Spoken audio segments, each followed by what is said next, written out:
aí, o que me motivou a fazer essa palestra foi uma música. E aí, quando eu ouvi essa música, eu falei assim, nossa, que legal, que música tão bacana, e que ela fala muito de fé de uma forma que eu acredito. E aí eu falei assim, então eu vou fazer, e a música chama Vai da Fé. E aí, quando eu falei para a Marisa começou a cantar. Eu falei assim, gente, você já conhece a música, mas eu nem falei. Eu falei assim, mas está na novela? Que novela? Ela, não acredito que você não conhece a novela. E realmente eu fui depois ver, e realmente a novela Vai na Fé, né?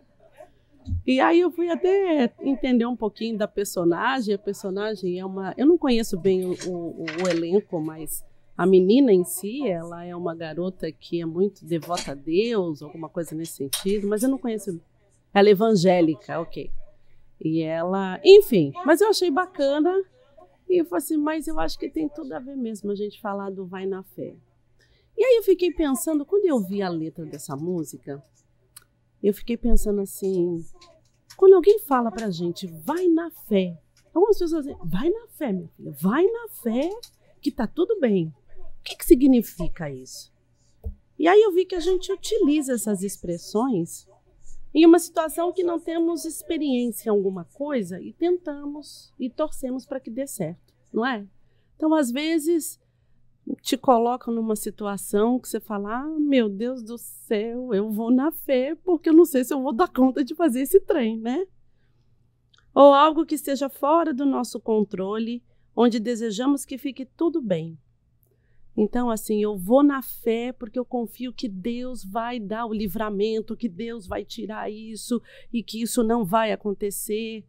Então, a gente segue por esse caminho nesta crença. Embora a gente saiba que a nossa atuação ali, ela é muito pequena, ou talvez quase nula em algumas situações desse sentido. Situação em que esteja na contramão daquilo que a gente quer. E desejamos que vamos nos empenhar para mudar essa situação. Então, eu tenho fé que eu vou dar conta de fazer isso. Eu tenho fé de que eu não vou matar o meu marido. Eu tenho fé de que as coisas vão dar um rumo diferente do que eu estou fazendo agora. Eu tenho fé que eu vou mudar de emprego porque esse que eu estou não é legal, né? Então, a gente acaba construindo um pouco esse caminho da fé. E também andar por caminhos incertos, na esperança de que fiquemos bem e protegidos. E, às vezes, a gente está em algumas situações em que a gente olha, a gente sabe que não, o que eu estou fazendo aqui, mas aonde eu estou, eu acho que eu não vou dar conta de voltar, eu tenho fé que Deus vai me ajudar e vai ficar tudo bem, né? Por mais que você saiba que ali não é legal. Você sabe que tem um amigo que ele se envolveu com uma pessoa que não foi muito legal e ele estava se envolvendo e ele teve um sonho. Um sonho que ele entrava numa rua, estava fugindo e entrava numa rua onde de um portão para frente estava tendo um tiroteio, uma coisa, parará, parará. E aí uma pessoa na porta, ele falou assim, olha, se você entrar, não vai ter salvação. E aí ele pegou e falou assim, cara, mas eu preciso entrar. E ele ficou com esse sonho na cabeça. Ele falou assim, Sandra, você acredita que eu sonhei isso? Eu falei assim, mas meu filho, o que você está entrando que está te levando para um tiroteio? Ele, então, semana que vem eu vou casar. Ah, meu Deus! Você preste atenção, porque, olha... Mas brincadeiras à parte, o que a gente tem, né? Às vezes a gente tem aqueles sinalizadores e que a gente fecha os nossos olhos, a gente tampa os nossos ouvidos, mesmo sabendo que aquele caminho é o caminho certo, né? E aí, assim, utilizamos essas expressões a todo momento, a todo tempo. Tem até a música do nosso querido ali Gilberto Gil, anda com fé eu vou, que a fé não costuma falhar. E aí eu fui ver realmente a novela, né? A novela Vai na Fé, e que tem essa moça como personagem, e ela, um dos jargões que ela utiliza na novela, que eu entendi, ela fala, ô prova, viu? Então, assim, Aí fica para minha mensagem que, às vezes, o tamanho da prova, ou a prova mostra o tamanho da sua fé, né? Mas tá bom. Isso é o que a gente vê por aqui, né? E o que é a fé? Como que a fé hoje ela é construída ou ela é entendida na visão espírita? Para a doutrina espírita, o que é essa construção de fé? Aonde está essa fé? Como que ela se organiza? Se ela se organiza dentro de nós ou se ela se organiza fora de nós? Às vezes, quando eu olho para cá, eu vejo que essa fé, ela está muito, de uma certa forma, colocando muito, entendendo que vai haver algo externo que irá me garantir alguma coisa, me dá esta sensação. Eu não estou muito preparado, eu não sou muito conhecedor sobre aquilo, é algo que não está de maneira alguma ao meu alcance, é algo que vai completamente diferente de tudo aquilo que eu penso, mas eu percebo que em todas essas situações eu não posso fazer nada. E por eu não poder fazer nada, deve haver uma intervenção, seja ela qual for, que me garante o sucesso daquilo que eu quero. Quando eu olho essas expressões, elas me dão essa sensação. E talvez, quando essa sensação se confirma que não vai atingir aquilo que eu quero, talvez a gente exclama isso, né? Ô prova, viu? Que situação que eu estou vivendo. E aí eu fui buscar entender nos livros, seguindo a doutrina espírita, o que é o vai na fé, então, na visão espírita. Então eu fui, no Evangelho segundo o Espiritismo, entender como que é compreendido a fé. Você tem várias citações, eu peguei uma que fala do poder da fé. E aí eu tirei aqui um ponto que me chamou muita atenção. Para o Espiritismo, o que é vai na fé? É a confiança que se tem na realização de uma coisa, a certeza de atingir um determinado fim. Ela dá uma espécie de lucidez sobre a meta que se quer alcançar e os meios de chegar lá com a mais absoluta segurança. Ai, gente, quando eu olhei para isso, eu falei assim, uai, gente, então tá alguma coisa na contramão, porque do que eu entendi que era, nos ditos populares, fé, a água da semana passada saiu. Nem a água da semana passada tem. Tinha da semana passada que eu ia tomar, mas agora não tem mais. E aí, assim, olha, foi bem diferente do que eu vi, do que eu senti ou do que eu percebo no meu dia a dia, nesse lugar de fé que eu me encontro. E aqui me coloca uma coisa assim, me chamando à luz, que é uma meta que eu traço, que é um objetivo que eu vou alcançar. Aí eu falei assim, meu Deus, um objetivo que eu vou alcançar, mas vai estar na minha contramão? Objetivo do quê? E aqui me levantou uma luzinha que talvez a fé, pode até haver dois tipos de fé.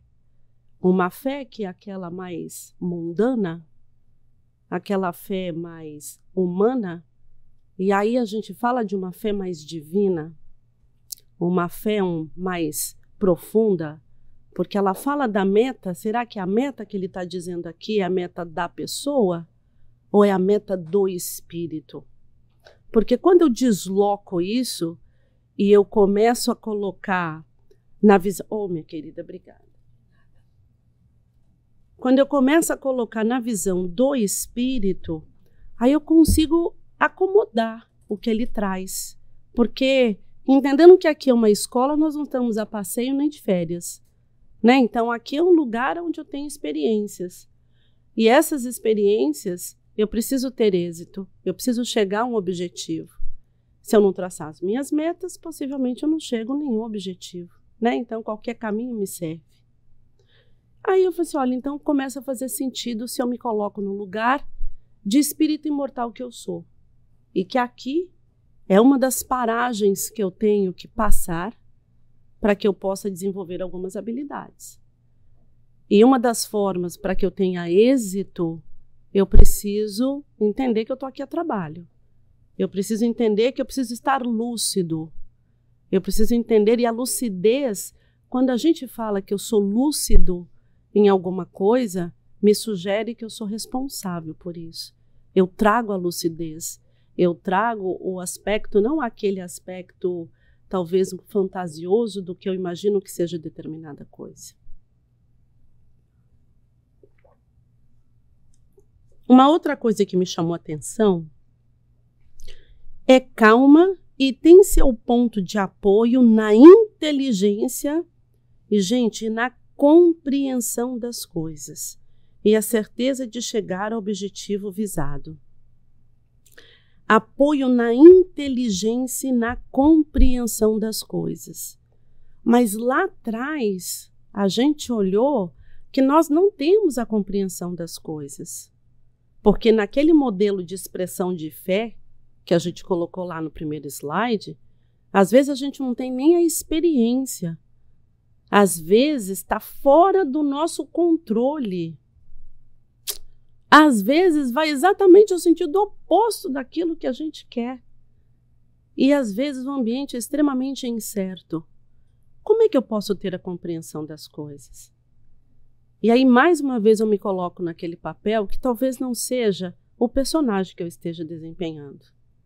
E talvez seja a compreensão da imortalidade que eu tenho. Aonde as coisas que têm uma dimensão enquanto papel, enquanto Sandra aqui, eu agora estou começando a experimentar esse exercício e eu estou achando interessante que quando a gente está numa determinada situação, quando eu vivo neste papel de Sandra, ele tem um tamanho. Quando eu vivo essa mesma situação enquanto espírito, esse tamanho muda. Essa perspectiva muda. Porque o tempo é outro. Porque a forma de aprender é outra. E aí, de novo, eu comecei a entender que ela é calma e tem seu ponto de vista no apoio na inteligência e na compreensão das coisas. Então, eu preciso ter calma para poder entender determinadas coisas. E essa calma não é da Sandra aqui. Essa calma é do espírito. Porque vão ter coisas que, de fato, aqui neste prezado momento, a gente não vai conseguir compreender. E precisaremos de tempo para ter essa compreensão sobre as coisas que nos acontecem. Isso já aconteceu conosco, situações que nós já vivemos, aonde naquele momento você não entendeu o porquê daquilo e mais lá na frente aquilo fez total sentido, né? Então, assim, esse é o tempo que nós estamos falando e aqui é só de uma existência. Agora imagina a construção de uma fé, a construção de um caminho seguro aonde a gente sabe exatamente onde nós estamos e para onde nós queremos ir. Então, esse caminho é mais longo ainda. Esse universo a ser percorrido, ele é muito maior. E aqui ele diz, por final, a verdadeira fé se conjuga à humildade, àquela que possui e deposita confiança mais em Deus do que em si próprio. Aí eu falei, uau, mas eu tenho confiança em Deus. Mais do que em mim, porque quando eu sei que eu não dou conta, eu jogo para Deus, literalmente, né? Ainda falo, mas Deus ainda não atendeu minha prece, eu quero entender por que Ele ainda não atendeu a minha prece. Mas aí quando a gente se vê numa situação aonde nós não fomos atendidos na nossa requisição, né? No nosso requerimento, aí a gente fica bravo com Deus. Ele não me atendeu. Eu confiei nele e ele não me atendeu. E às vezes me dá a sensação de que a gente mais terceiriza do que confia. Porque quando a gente confia, a gente não questiona. Se tem alguém, por exemplo, você está numa situação muito difícil e você precisa ter alguém para dividir alguma coisa. E você tem uma pessoa que é da sua a mais completa confiança. O que ele falar para você terá uma relevância brutal.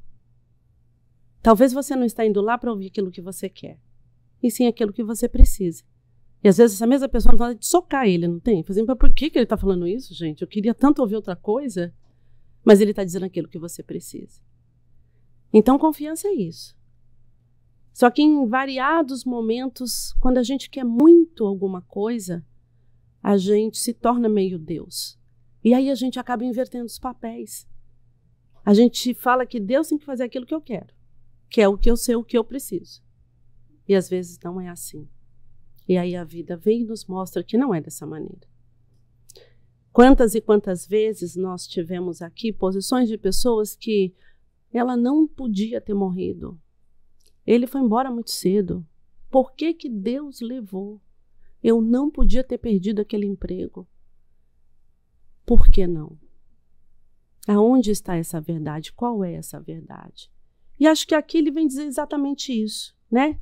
Que essa fé, a gente precisa ter calma e inteligência, e essa inteligência é ter o raciocínio da fé, e não é aquela fé cega, aonde eu deixei na mão de Deus o que Ele quiser é que vai acontecer, e eu fico esperando, porque não é dessa forma. Se a gente for usar, ou pelo menos entender os exemplos que Jesus nos deixou. Em nenhum momento a fé dele foi aquela fé sentada esperando que as coisas acontecessem, muito pelo contrário. Ali sempre houve uma parceria muito grande. E eu acho que é isso que, de alguma maneira, a gente tem uma oportunidade de fazer. Além disso, eu fui buscar também, entendendo esses aspectos da fé, eu fui também entender outras questões. Cheguei no Livro dos Espíritos, mas aí eu peguei essa questão 483, causa da insensibilidade física, momento físico. E aqui eu trouxe um comentário de Miramês, o espírito de Miramês, sobre essa questão. Eu achei muito legal. É bem mais extenso, eu convido vocês a lerem, porque é um ensinamento quando a gente fala em relação à fé. E ele diz assim: qual é a causa da insensibilidade a questões físicas? Aí ele diz, é a fé. Ela isola perfeitamente toda dor, todo constrangimento, todo estado deprimente que nos faz consumir as oportunidades de vida na carne. Aí ele dá um exemplo.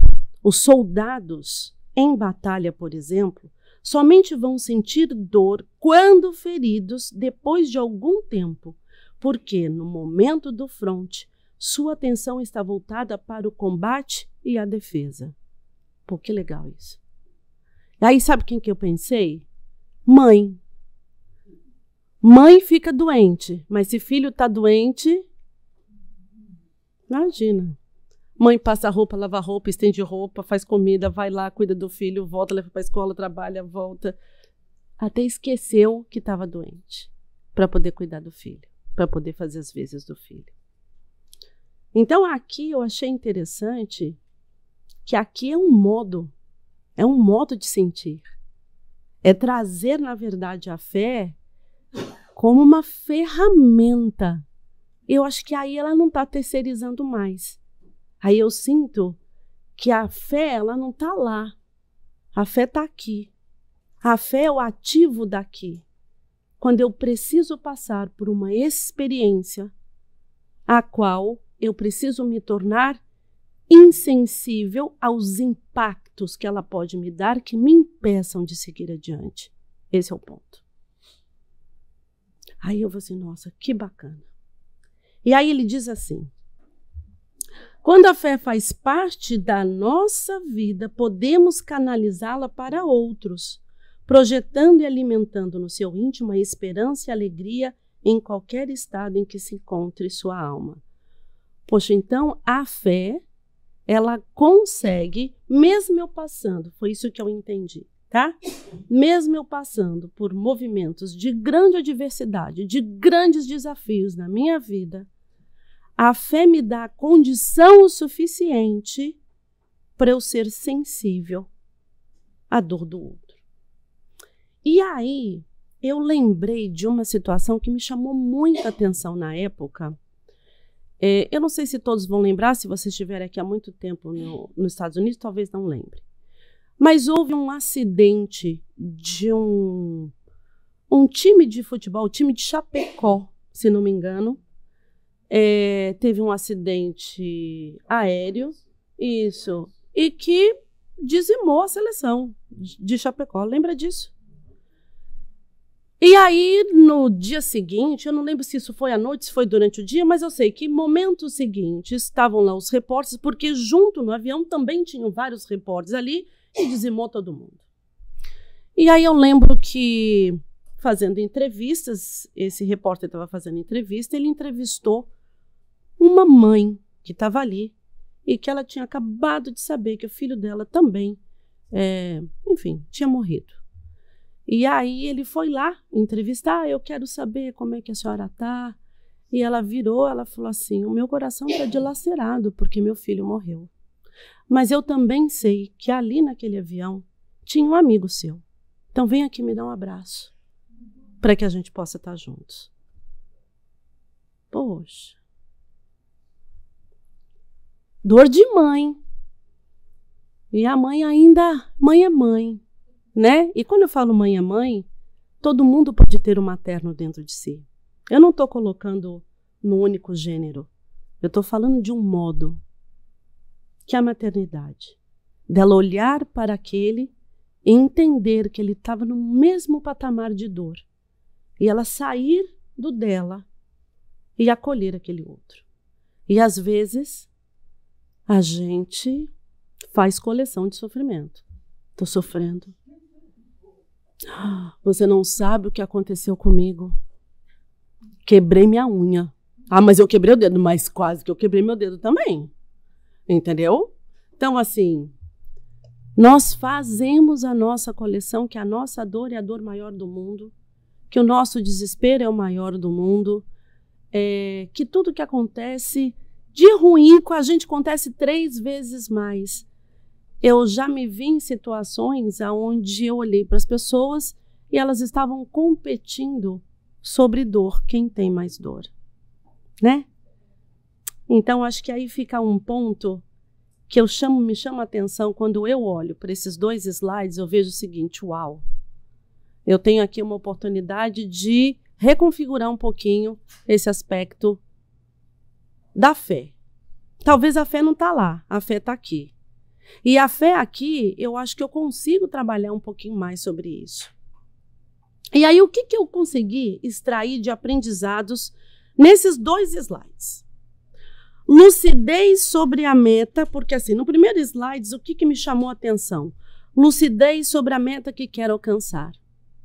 Então, para que eu tenha fé, se eu quero construir esse caminho para chegar lá, no que aquela letra da música me chamou a atenção, porque tudo isso foi por causa daquela letra da música.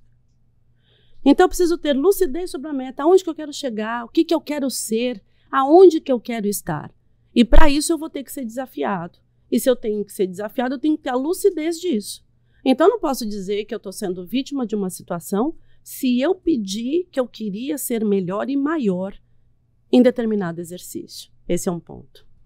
Inteligência e compreensão das coisas. O mundo não gira no meu umbigo. E talvez eu precise aprender isso. E às vezes a gente tem uma dificuldade de saber que tem coisas que talvez fugirá à nossa compreensão enquanto personagem. Mas talvez fará um enorme sentido enquanto espírito. E talvez ter essa inteligência para poder esperar o tempo das coisas. Saber quem é que está no comando. Às vezes a gente não coloca um pouquinho a capa da Mulher Maravilha, do super-herói. Pode deixar que eu resolvo. Eu sou bem assim. Não, pode deixar que eu resolvo. Não, eu sei fazer. Pode deixar que eu faça o negócio. Agora sou eu no comando, né? E aí, tem uma... Não sei se vocês já viram. Tem um... no Instagram tem um menininho que ele está contando a história do lobo mau, e aí ele começa a ficar com medo, e aí ele pega e fala assim pro pai, pai, vamos pegar ele. Aí ele falou assim, mas ele é mau, mas a gente é mau também. E eu acho tão bonitinho, depois vocês veem. E aí quando o pai fala que o lobo mau tá lá, ele, não, cadê o lobo mau? Então assim, a gente finge que é todo lá, fortão, mas na hora que a coisa pega pra capar, a gente, ai não, peraí que eu preciso de ajuda, né? Então assim, esses somos nós. Eu me vejo muito assim como essa criança, eu vou também que eu sou mau. Aí chega na hora H e eu vejo que eu não sou mau nada, né? Outro aspecto que eu identifiquei nesse slide de Miramês, trazendo os comentários de Miramês, que é muito importante a gente ter foco, a gente não se perder. A dor é só um sinalizador, ele não é um acompanhante. Nós é que decidimos se ele é um acompanhante ou não na nossa vida. Mas ele só tem a função de sinalizar que algo pode ir num caminho diferente de onde você está. Só isso. Ele só tem essa função. Agora, se você quiser que ele seja seu acompanhante, ele vai convidar invariavelmente uma outra pessoa chamada sofrimento. Porque a dor só tem a função de avisar. Coragem e determinação. E é coragem. É coragem para dar o primeiro passo, mesmo sem saber. É coragem para você, pelo menos eu quero me colocar pronta. Eu quero dizer que eu estou pronta. E muitas vezes eu não sei o que eu tenho que fazer. Mas eu quero dizer que eu estou aqui. Que eu não quero fugir disso.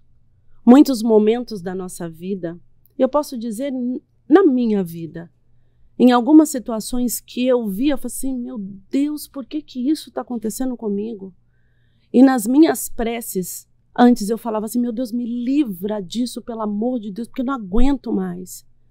E hoje eu falo, me ensina, me ajuda a encontrar as ferramentas para que eu passe por essa lição, porque eu realmente não quero passar mais por ela, mas eu quero aprender com ela. E aí esse modo muda.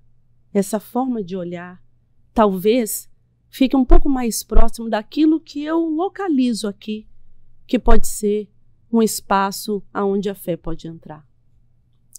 Sair do eu e trazer o nós, que é o exemplo dessa mãe de Chapecó, né? A minha dor não é a dor maior do mundo, que não posso olhar para aquela pessoa, que eu não possa dar um abraço, que eu não posso dividir aquilo que eu tenho. Mesmo que eu esteja em dor, mesmo que eu esteja no momento onde eu preciso ter a minha fé sendo provada. E acreditar e ser fiel nesta parceria. E qual é essa parceria? Essa parceria você faz com você mesmo? Não, se a gente sabe que tem alguém acima de nós que está no comando, então assim, se ele está no comando, ele espera que aqueles a quem ele está cuidando, faça a sua parte. Qual é a nossa parte? E às vezes a gente enviesa um pouco isso. Eu posso dizer por mim, eu acho que é ele que tem que fazer, eu tenho que esperar. E aí depois eu vejo, não, acho que eu tenho que fazer alguma coisa para que eu tenha um resultado diferente. Então vamos lá. Então vamos entender como é que isso aconteceria na prática do que eu entendi aqui. Lucidez sobre a meta que quero alcançar. Eu vi no livro Viver pela Fé, ele diz assim, supuseram que viver pela fé seria executar rigorosamente as cerimônias exteriores dos cultos religiosos. Ou seja, eu vou lá, eu vou rezar o terço, eu vou acender a vela de 7 dias, eu tenho fé na Nossa Senhora Aparecida, eu tenho fé nos rituais de todas as religiões que eu conheço, que eu cultuo. Todos eles são válidos? Claro que são válidos. Mas só eles são válidos? Esse que está trazendo o ponto aqui. Mas nem sempre vemos o bom ritualista aliado ao bom homem. Então não adianta, a Marisa fala uma coisa e eu concordo plenamente, que é assim, não adianta você vir para a Flu, você receber todo o passe que está ali dedicado para você. especialmente para você. Vai melhorar? Claro que vai. Mas se você continuar fazendo as mesmas coisas, se você continuar no mesmo modo, ele não será tão eficiente se você fizer esta parceria. Né? Então, assim, não adianta só os rituais, sendo que tudo isso serve para quê? Para que o teu sentir seja diferente, para que teu agir seja diferente, o teu modo de pensar seja diferente. Então, essas são todas as conjunções que nós temos para que a gente possa atingir esse objetivo. E aí as pessoas falam, mas eu acho que a Flu não está funcionando mais. Vou ter que ir no outro centro espírita porque a Flu não está funcionando, né? Eu não sei se é a Flu que não está funcionando ou que você não entendeu o recado, né? E aqui, ó, para que a gente consiga fazer isso, acho que esse é o salto da fé. E o salto da fé a gente acha que é algo miraculoso. Não, é raciocínio puro mesmo. É você trabalhar, é você se esforçar, é você fazer o que você tem que fazer. Eu entendo e eu tenho que ter a coragem de olhar para aquilo que eu sou neste momento e traçar uma meta, porque eu tenho a certeza de que Deus deixou um recado especial para a gente. Lúcia Helena Galvão, ela fala que todo ser humano veio para a Terra com um recado especial que só ele pode dar. Só ele pode dar esse recado para a humanidade. E se a gente se distrair, a gente não dá esse recado. E as pessoas que precisavam ouvir esse recado não serão impactadas positivamente por aquilo que só você pode fazer. Então, e é isso. E quando você dá esse recado, você cresce. Só que isso requer trabalho, requer atenção, requer exercício.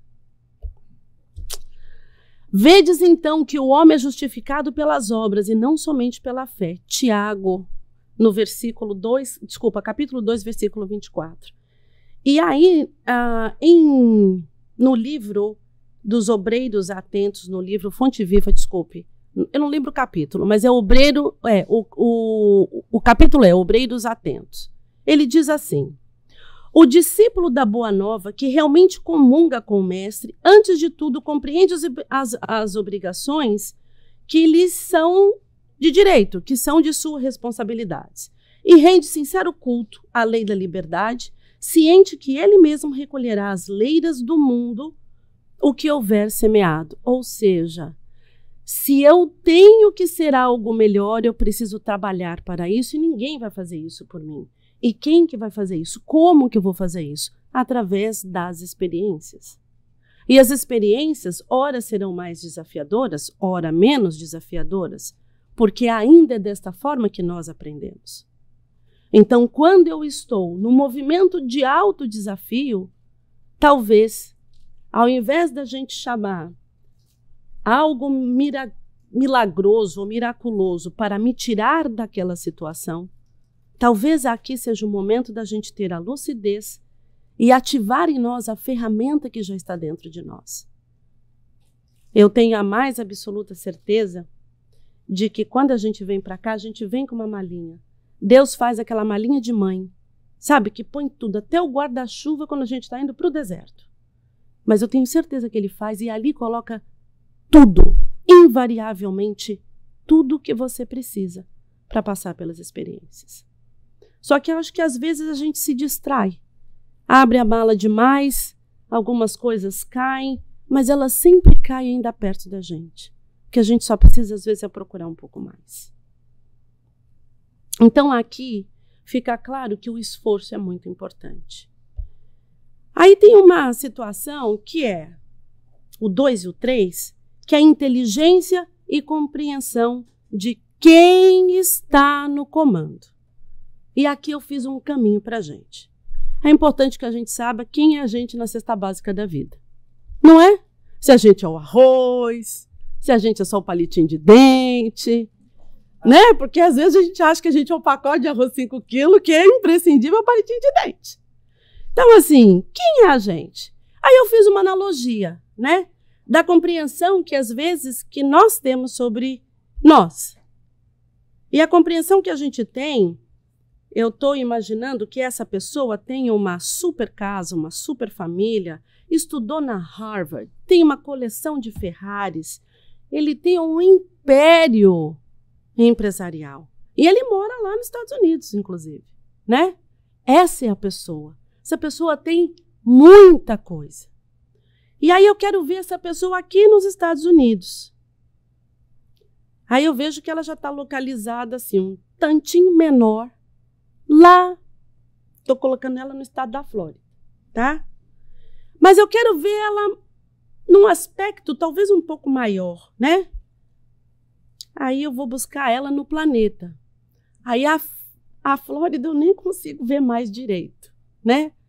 Aí o paísinho fica tão pequenininho que a gente no planeta.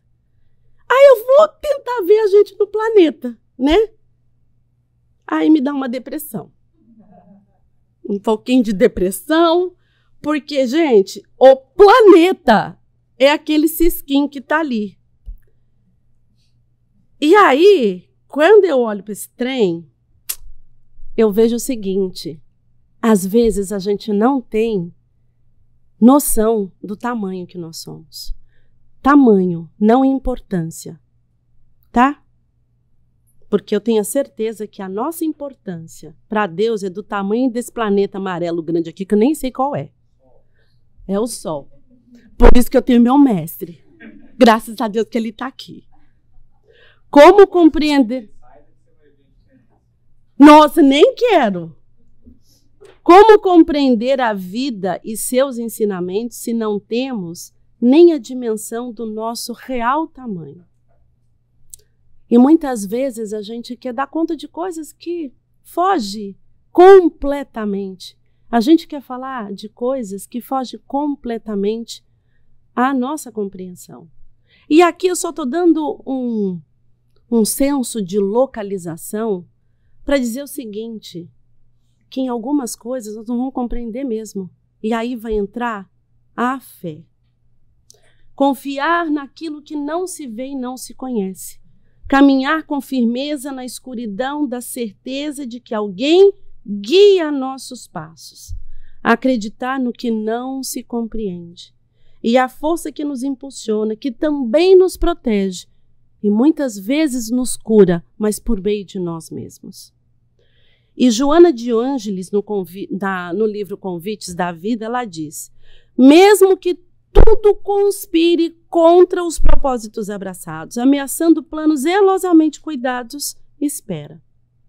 Há surpresas que constituem interferência divina, modificando paisagens humanas, alterando rumos considerados corretos. E é isso. E aqui, para consolidar isso, eu vou contar a historinha da Amy. Olha que coisa mais linda. Não é a Amy, eu achei essa foto tão linda. Olha, gente, olha. Coisa mais deliciosa, mas não é a Amy não, tá?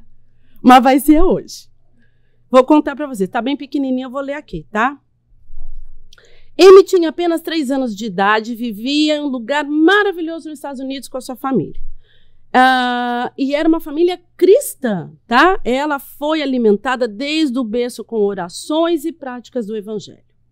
A família ia no centro religioso deles, fazia evangelho no lar, fazia o estudo, ou seja, eram devotos mesmo, acreditava na crença, tinha a crença dessa espiritualidade maior, desse plano maior. Todos em casa tinham... Amy amava sua família, admirava os olhos azuis de seu pai, de sua mãe e de seus irmãos. Todos em casa tinham olhos azuis, menos quem? Amy.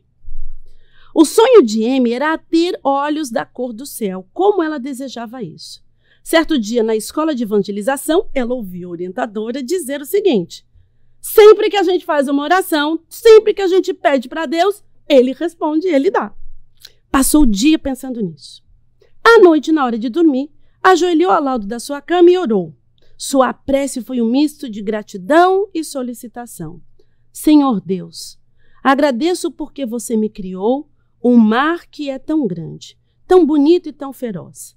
Agradeço pela minha família, agradeço pela minha vida, gosto muito de todas as coisas que você faz.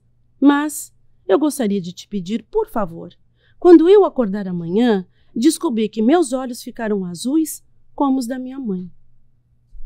Ela acreditou que daria certo, teve fé, a fé pura e verdadeira de uma criança. Pela manhã, ao acordar, correu para o espelho, abriu os olhos e qual era a cor dos olhos dela? Bem castanhos. Bastante castanhinhos, né? Bastante mesmo. Bom, naquele dia Amy aprendeu que não também era uma resposta. Do mesmo modo, agradeceu a Deus, mas não entendia muito bem por que ele não atendeu. Os anos se passaram e ela se transformou numa mulher. Amy cresceu, se tornou missionária na Índia. Entre outras atividades, ela se devotou a resgatar crianças que eram vendidas pelas suas próprias famílias que passavam fome. Para isso, ela precisava entrar em mercados infantis onde aconteciam as vendas. Naturalmente, para comprar para Deus, como dizia, precisava não ser reconhecida como estrangeira. Então, ela passava pó de café na pele, cobria os cabelos e vestia-se como mulheres do local. Dessa forma, entrava nos mercados de criança, podendo transitar tranquila, pois aparentava ser uma indiana. Certo dia, uma amiga olhou para ela disfarçada e lhe disse: "Puxa, Amy, já pensou como você faria para disfarçar se tivesse olhos claros, como de sua família?" Que Deus inteligente, não? Ele deu a você olhos escuros porque sabia que isso seria essencial para a missão que lhe confiou. O que a amiga não sabia é que Amy chorava todas as noites, ou muitas noites, em sua infância por não ter olhos azuis. Qualquer semelhança aqui é mera coincidência. E é isso. Lembra o nosso momento é muito curto. A gente precisa esperar, a gente precisa dar tempo ao tempo, né? Meu Deus, já tô vendo meu horário, já tô ficando nervosa, o povo já vai brigar comigo, já tô ficando surocutico, pois eu tô indo. Foco, coragem e esperança, que é o outro aprendizado que eu extraí. E aqui, no Evangelho segundo o Espiritismo, quando ele fala da fé humana e da fé divina, tem uma citação que me chamou muito a atenção, que é essa. E aí chama a responsabilidade para a gente.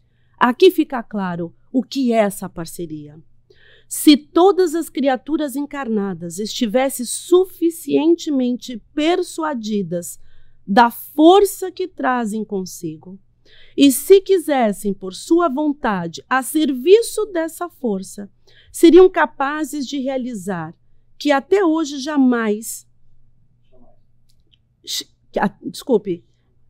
que até hoje chamais de prodígios, e que simplesmente o desenvolvimento das faculdades humanas. Ou seja, está aqui. A malinha já está pronta. E a gente vai lá buscar no final da fumaça. Se o carro passar naquele papel branco é que é para eu fazer aquilo. Porque se ele não passar, não é. Aí dá um vento, o papel voa. Nem o carro passou e o papel foi embora. Você não sabe o que faz, né? E é isso. Não busca fora o que está dentro. Está tudo aqui.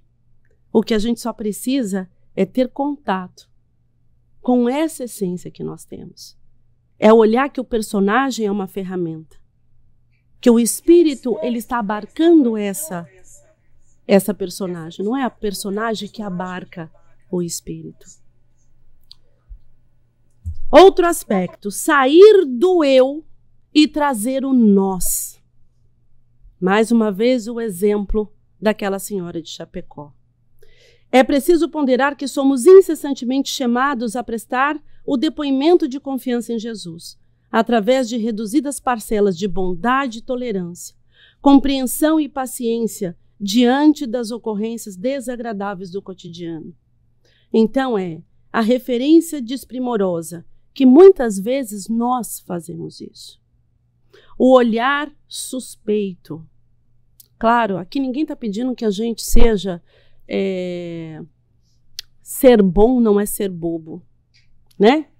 Mas é importante que a gente aprenda a olhar as pessoas a dar a oportunidade e tentar acreditar. Se eu não consigo, pelo menos tente acreditar que naquilo pode ter um fundo de verdade.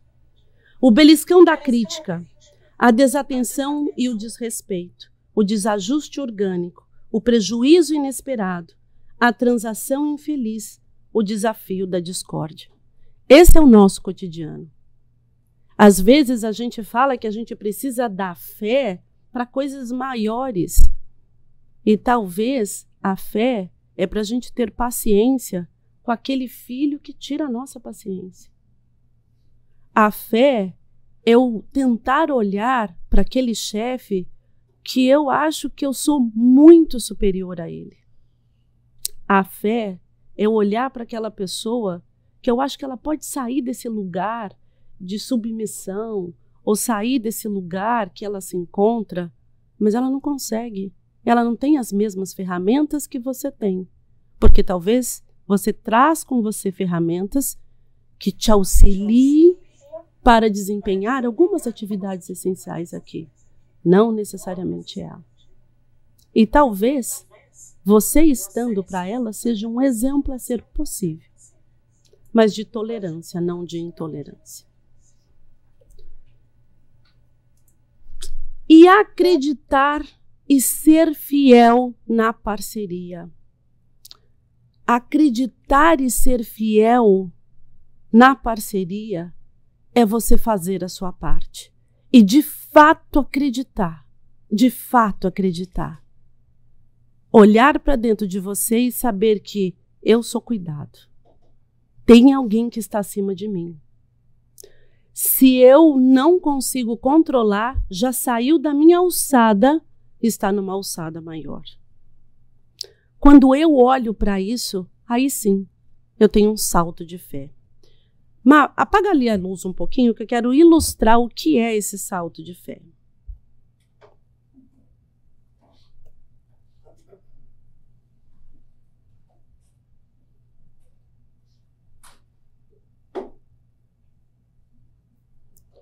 Se não estiver entrando, a gente pula, Walter. Então eu quero que vocês... Pode acender a luz. Eu ia mostrar para vocês, depois vocês olhem. No YouTube, você tem um filme do Indiana Jones que fala O Salto da Fé. E é muito legal porque ele está num precipício, ele precisa dar um salto. Ele precisa dar um passo para ir do outro lado, só que não tem nada ali, absolutamente nada. Ele não consegue ver absolutamente nada.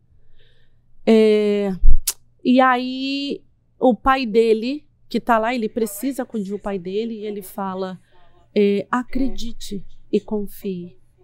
E aí ele fecha os olhos, assim, eu acredito. E ele dá um passo naquele precipício. E quando ele dá o passo, Deus dá o chão, que é isso que eu falo. E automaticamente aparece. Ele não consegue ver, mas quando ele dá o primeiro passo, aparece uma ponte para ele poder trafegar. E esses somos nós. Às vezes o que Deus só está querendo da gente é o primeiro passo. Se a gente der o primeiro passo, ele dá o chão. Ele nem segura na sua mão, ele dá o chão para você pisar. Então a palavra acreditar tem relação do crer, ver. Há uma crença de que algo vai melhorar. Há uma crença, vem primeiro do pensamento, que vem do intelecto. A palavra confiar é separada, que é o confiar, que é a ligação, que significa estar junto. E junto de quem? Daquele que é maior que nós, né? Então não é sobre entender, é sobre confiar. E tudo isso que eu falei foi por causa do quê? Dessa música. A Negra Lee, que é uma cantora. Não, essa música não é de autoria dela, é de autoria de um bando de MCs. Eu não vou lembrar o nome de todos. E aí, quando eu ouvi essa música, ele diz assim, vai na fé que eu tô indo atrás. Graças a Deus, que hoje, pelo menos hoje, né, gente? Eu já não choro mais. Quero ver minha família bem, meus amigos bem, todo mundo bem. Então essa fé não é só para mim. Eu não quero só para mim, eu quero ver todos. Com muita coragem a gente está de pé. A gente segue em frente de cabeça erguida, porque nós estamos aqui para isso, para viver experiências e que ora nós vamos ter êxitos e ora nós não vamos ter êxito. Quer dizer, aos nossos olhos. Mas a gente tem que sair erguido porque tentamos. Erguido porque a gente foi lá e a gente se colocou nesta posição. Toda experiência que vem para a gente não está no interesse errado. Ela veio para nos dar uma lição. E sonhos para viver, nada segura a gente, ninguém segura a gente. Foco, respeito, paz e esperança. Essa é a nossa missão. Se a gente olhar para a nossa vida com esses elementos, eu acho que a fé, ela já está embutida em tudo isso que está sendo colocado aqui. Pelos meus peço força, saúde na vida e muita proteção. E é desse jeito que vai ser, o sol para a gente vai nascer. Não importa o que acontecer, nossa voz vai ecoar e o nosso brilho vai iluminar. E eu acho que esse é o nosso principal objetivo. Brilhai a vossa luz. Em todo canto, em todo lugar.